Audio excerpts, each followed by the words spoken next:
Happy New Year! What have we learned in 2023, and how has it changed who we are as Jews?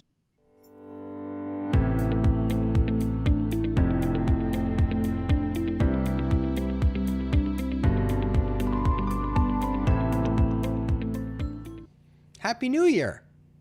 And to you too, Rabbi David. Happy New Shana Year. Tova. Yes. Kind of. Shana, yes. The other Shana Tova. The other Shana Tova. It's the white meat. The other white meat.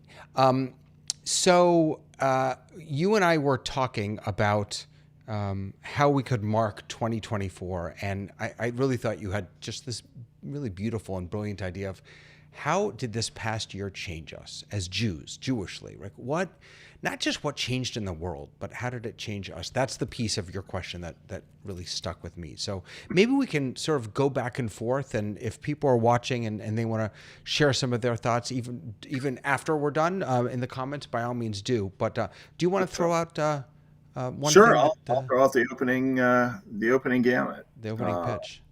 Yeah, so I was reading in Haaretz, the Israeli newspaper, at the end of December, that 2023 was the worst year in Israel's history.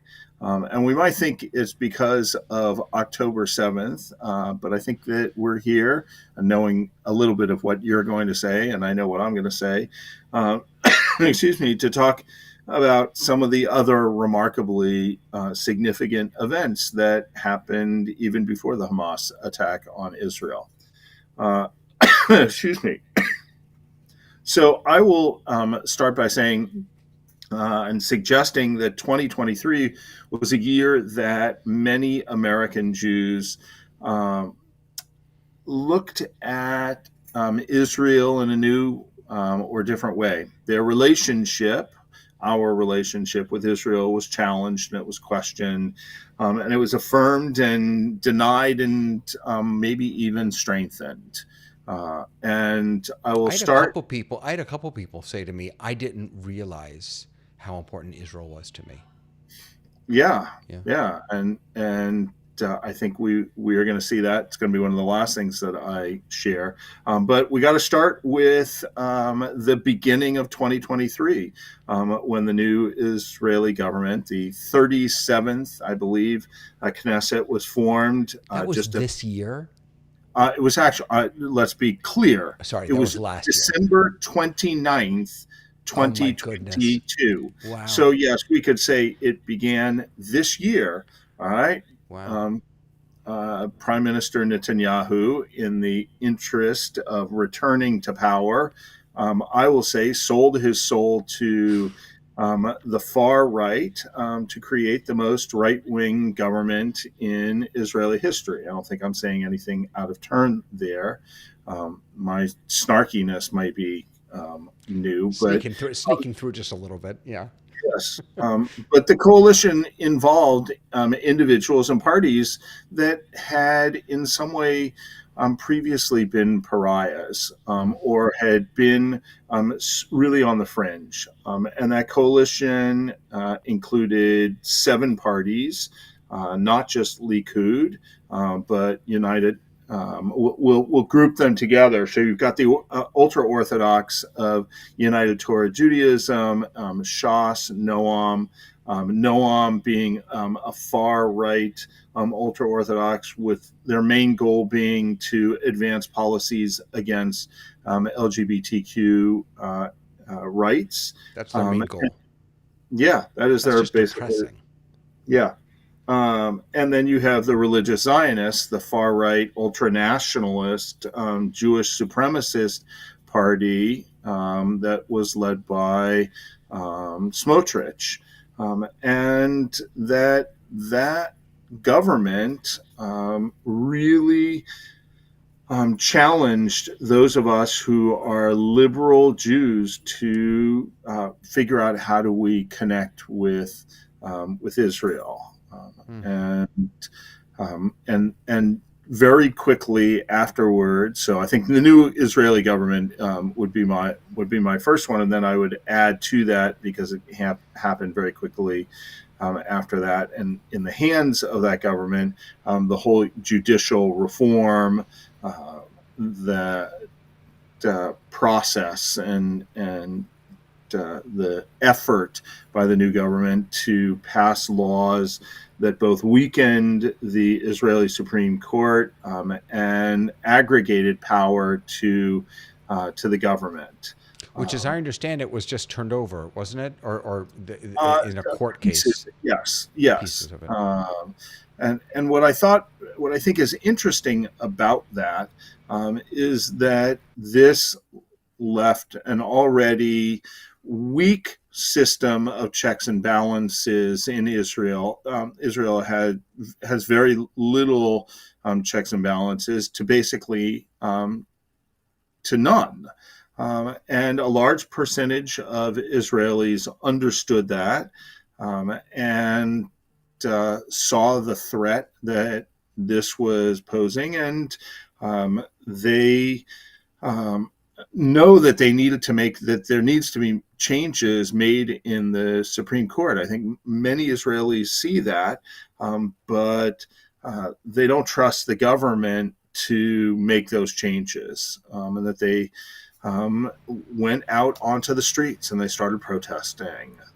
In protests that we've never seen before in Israel. Yeah, for something like, I forget, 32 weeks in a row throughout the spring and into the summer, and all the way up until October 7th. And that presented a civil divide in Israeli society, but it also, I'll say, uncovered a divide within the wider Jewish community here in the United States, and that caused a lot of people to have a reckoning about their thinking about Israel, their relationship with Israel.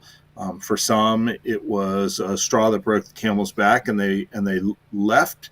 And others said, "We've got to double down and think about how do we make sure that our voices are heard." So that's my first one. I think for some people, they have, maybe like myself, they have Israel whiplash.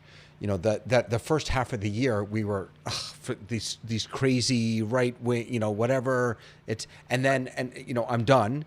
And then the second half of the year, I can't get enough. I need to be closer. I need to be there. And a little bit of whiplash.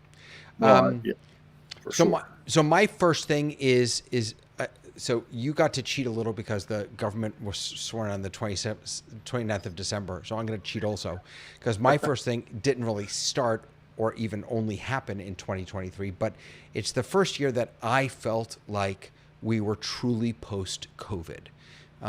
As a pandemic, but that's not the thing. The thing for me was how much of the way our world changed during COVID and because of COVID stuck around. And before I get to the Jewish piece, I'll just say that things like, if you're looking for a therapist now, it's 90% easier to find an online therapist, a Zoom therapist, than it is someone, like, more than not, offices aren't actually open for human beings to walk in anymore in therapist's office. Court cases are done over Zoom. It really is sort of amazing the way that the world opened up in technologically in that respect. For me as a Jew and for the Jewish world, I think that we have, in some ways, struggled to figure out what does Judaism look like post-COVID. What is, we all, the entire Jewish world, jumped to stream services or to Zoom classes or whatever. And I know that you're still doing your Saturday morning, your Shabbat morning Torah study class over Zoom. I think Talmud is still over Zoom. Is that correct? Right. Yeah. And so folks who otherwise wouldn't be able to come are able to come and participate. Services, we're back in the sanctuary. We want everyone to be in the sanctuary. We still stream it out, but we actively encourage people to be there. I still don't think we have figured out what it means to build and be a part of community post COVID in much the same way that I don't think that businesses have really cracked the nut around work at home versus work in the office. I think a lot of companies are still struggling with that. Some have, maybe they've split, 3 days, 2 days, or I don't know that we have really figured that one out yet. And that's a vestige from COVID that is not going anywhere. And it's a challenge to the way that we have always celebrated and lived Jewishly. And so for a community that's whole goal is to nurture fuller Jewish life, having to do that in radically different ways is presents an amazing opportunity and a wonderful challenge. Oh, for sure. Yeah. For sure. I think we are going to have to figure out, how do we create community? How do we be the same Hamish, warm, connected community that we were, and still do it, I don't want to say not virtually, online. Yeah, well, I would actually argue that the technology piece of it, the online or Zoom piece of it, is far less important than what COVID did to our understanding of presence, of showing up, of participating, of how we manage our time, things like that, things that have nothing to do with technology. I think that communities are having a harder time than ever getting teenagers to participate in youth programming. Christian communities, Jewish communities, I think that communities are having a far more difficult time getting volunteers. And that's not all because of COVID, but COVID certainly participated in the disconnect that some people were already feeling and others began to feel during COVID, and that we have post-COVID still not yet figured out. When I say we, I don't mean Temple Sinai. I mean the world. We haven't yet figured out what, as you said, what does Hamish community look like in this new world that we live in. So that's my second thing. For sure. So I want to get us. I'm gonna jump us to October 7th, and we know what happened on October 7th. But more, at least for this, the question of what happened on October 8th, and if we talk about the division within American Judaism, we talk about the division within Israeli society. On October 8th, it was amazing to see how quickly that division was set aside. Now, I think some of that is returning, or it's bubbling back up to the surface, but just how quickly it got tamped down when there was an existential threat to the Jewish people. Now, I've spoken a lot about how Israel handled it. I think America is still trying to figure it out. It was very easy.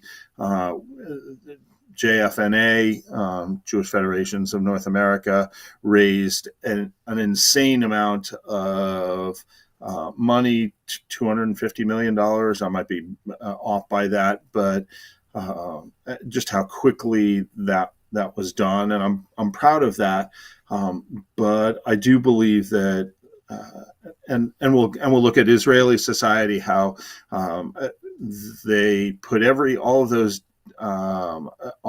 those divisions aside in order to support the government, even if they were holding their noses while they were doing it, but supporting their soldiers, civil society, the amount of volunteerism in Israel post October 7th has been astronomical, as many people have been displaced, and so communities are needing to support each other and support new members of the community, or at least new temporary members of the community, while they figure out what's next. I want to come back to, or I want to take another look at what happened post October 7th, and that is the rise of anti-Zionism, which led very quickly, unfortunately, to a rise in anti-Semitism. Something like 600% more anti-Semitic acts. We can look at ADL to get that number, but to the average person, anti-Zionism and anti-Semitism are conflated. That they might say one thing, but they don't understand that that they are the same. And with that, the loss that we had of our allies to the left, in the left. I think most of American Jews would define themselves as left center. The percentage of Jews who vote for the Democratic Party versus the Republican Party bears that out. And what was so shocking, surprising, disappointing, concerning was that so many on the left who I thought shared my values could only see what happened in Israel in terms of colonizer and colonized, evil Israeli and righteous Palestinian, and that that has degenerated into anti-Semitism in ways we have not seen in my lifetime. Israel is having to defend itself at The Hague. Yes, today. That was 2 days or 2 days ago or 3 days today. ago. I mean, Today was right, South Africa's today, Today was but South Africa's arguments. Tomorrow Israel's defending. That's. I mean, just yes. How do we wrap our heads around the fact that Israel, right, is the one defending itself at The Hague? Yeah, against the charge of genocide. Right? I don't even know what to do with that. I don't know what to do with it either, because it seems so clear, right, that this is not genocide, that it is quantifiably different from apartheid, that we shouldn't be needing to have these discussions.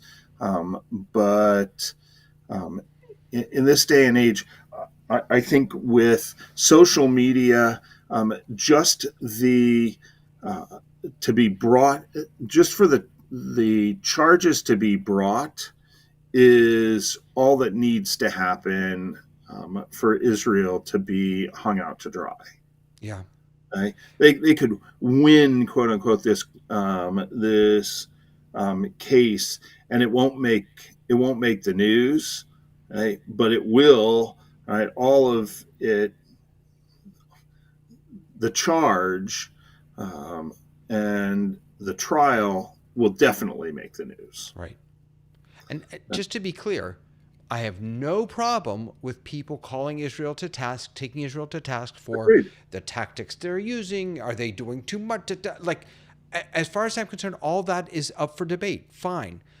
But genocide?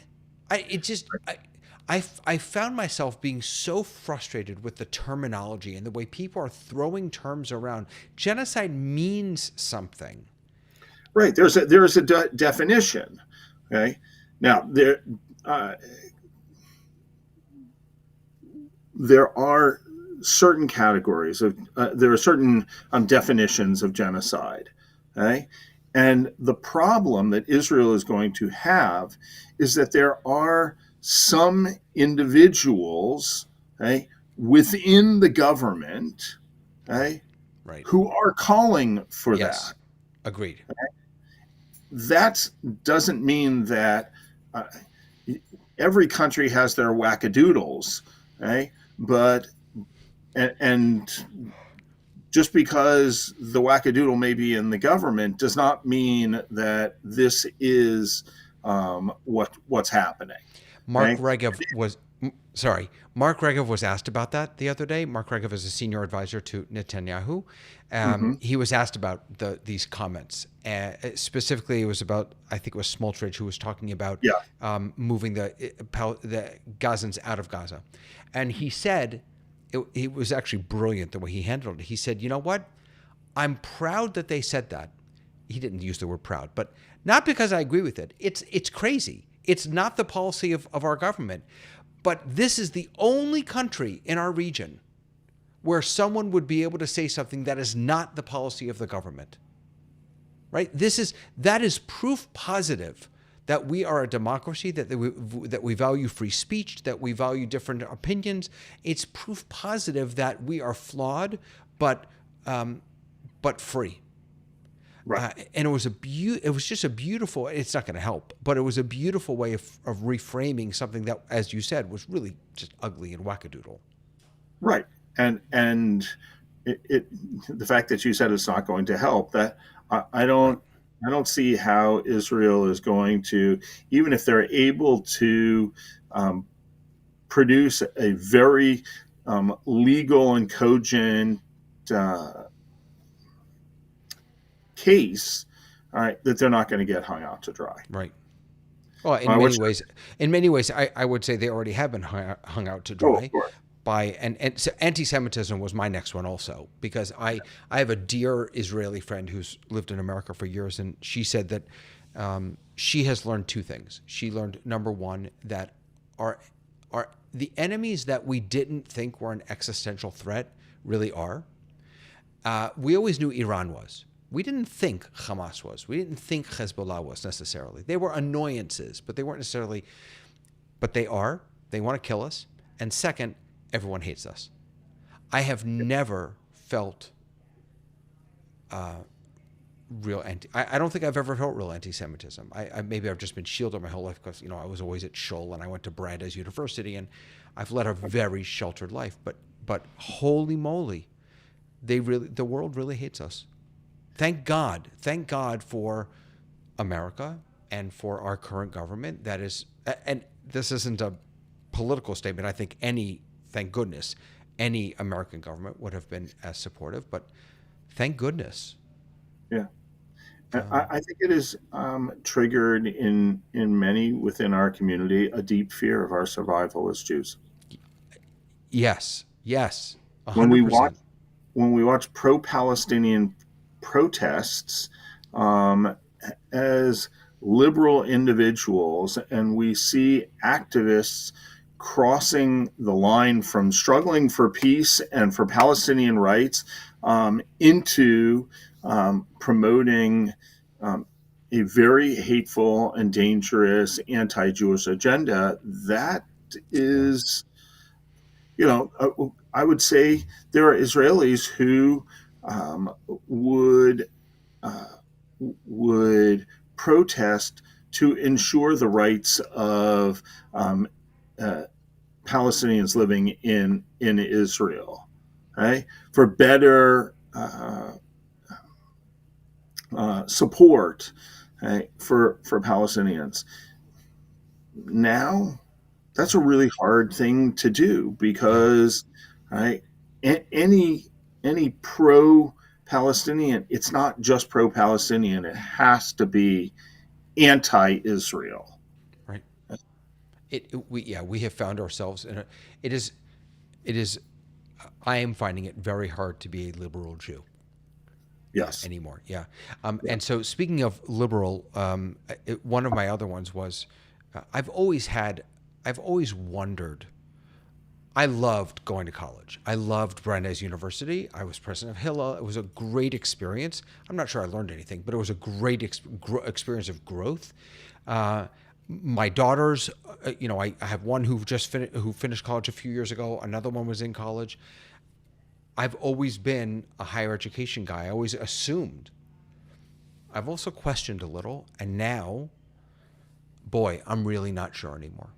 I'm really not sure. Not just, I think you could easily make the argument that the value proposition hasn't been there, unless you Talking go about to higher higher education. education, yeah, college, universities.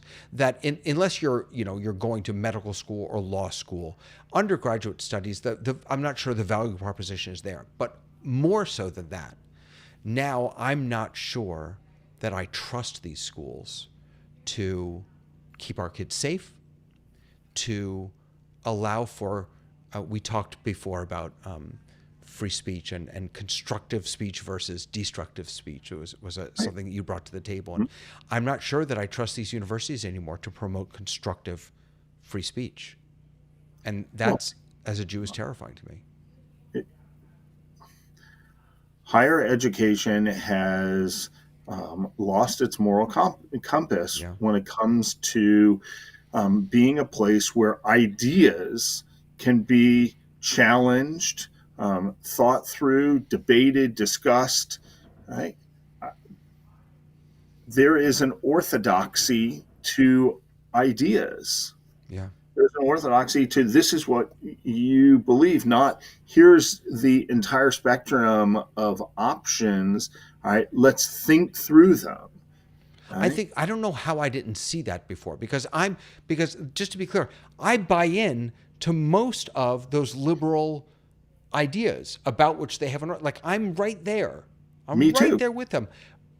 But somehow maybe I was blind to, or maybe it didn't exist until now, to that orthodoxy that you spoke about. Um, so that was my third thing. Okay. Distrust of higher education. You have anything else? I got one more. All right, I got one more. Well, you do yours, and I'll. Okay. So mine is how artificial intelligence has literally changed the entire world. And I'm not sure for the better. And I'm not one of those that thinks that the robots are going to come and kill us. That's not what I'm talking about.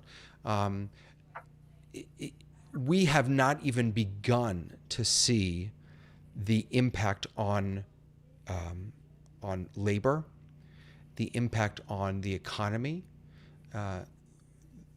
The way work gets done is going to be drastically different because of artificial intelligence and the way it grows. And we already see little snippets of that, and every company in the world is trying to pretend like they've got this great new AI thing. I would argue that 99% of them are garbage. But I think that garbage now. It's not going to be garbage, and it's not going to be garbage, right? But here's the way it's changed me, and I think it's going to change the Jewish world. And I think this is for the better.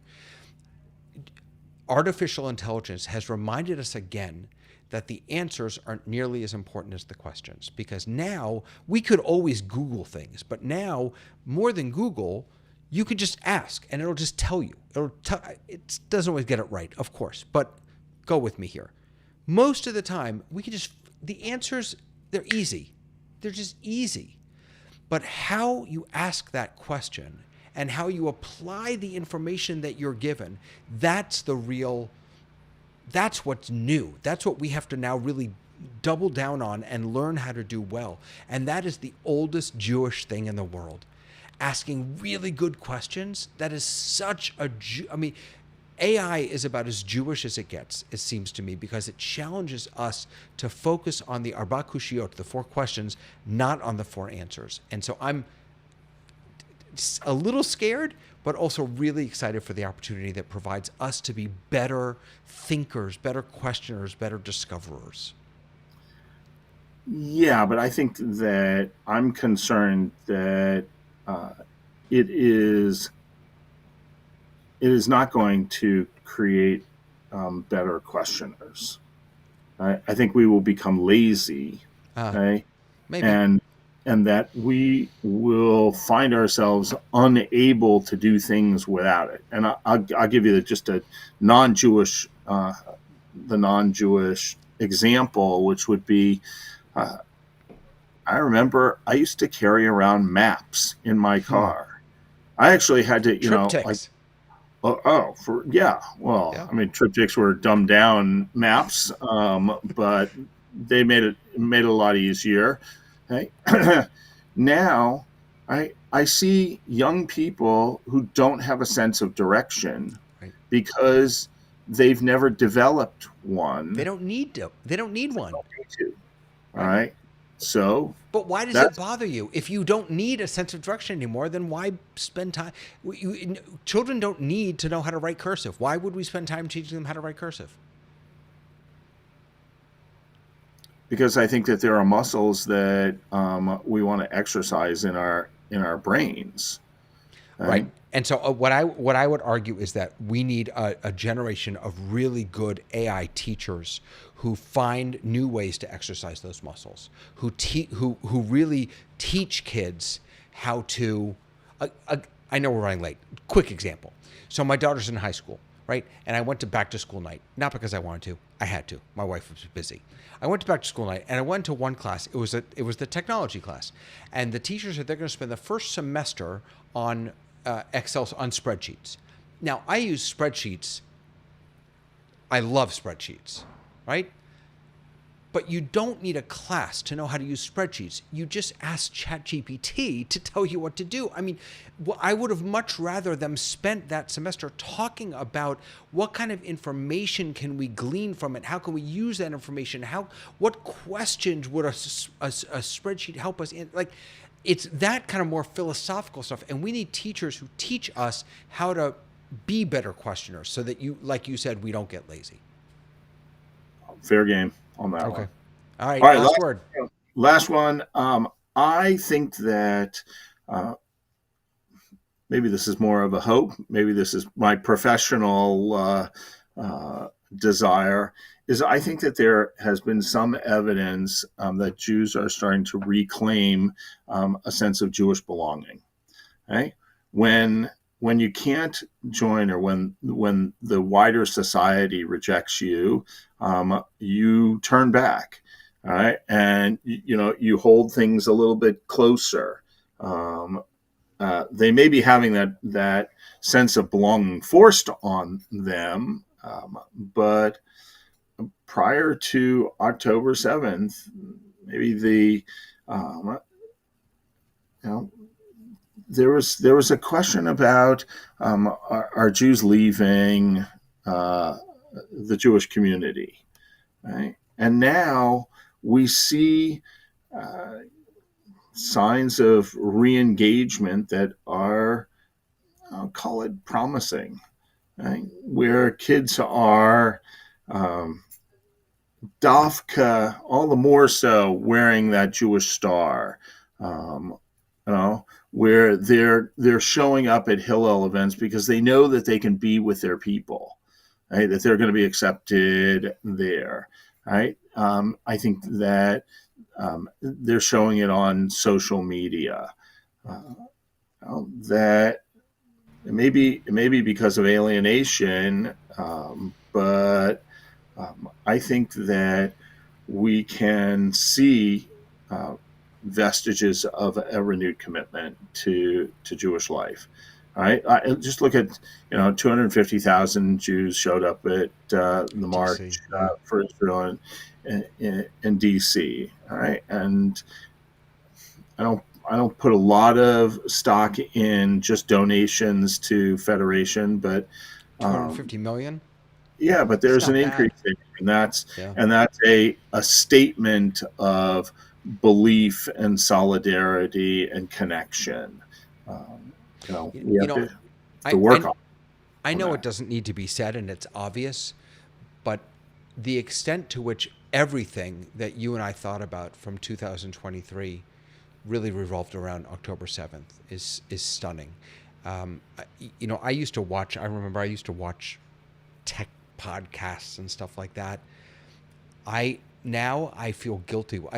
They're so nothing is important anymore except for and so in a strange way, what you just described for people who may have felt distance from Judaism, it's also happened for those of us who are Right. right here in Oh, the for thick of, sure. I mean, I feel it too. yeah, yeah, closer than I've ever been, and God, I'm never letting go. Yeah. Yeah. Yeah. Well, you know what? Let's hope 2024 Is a is better, better, more and peaceful and healthful and yeah. prosperous uh, and happier year for Amen. all. Amen. Okay. Amen. Rabbi, happy New Year. Happy New Year. Happy 2024 to all of you. Thanks for joining us. You got it. We'll see you next time. Bye, everyone.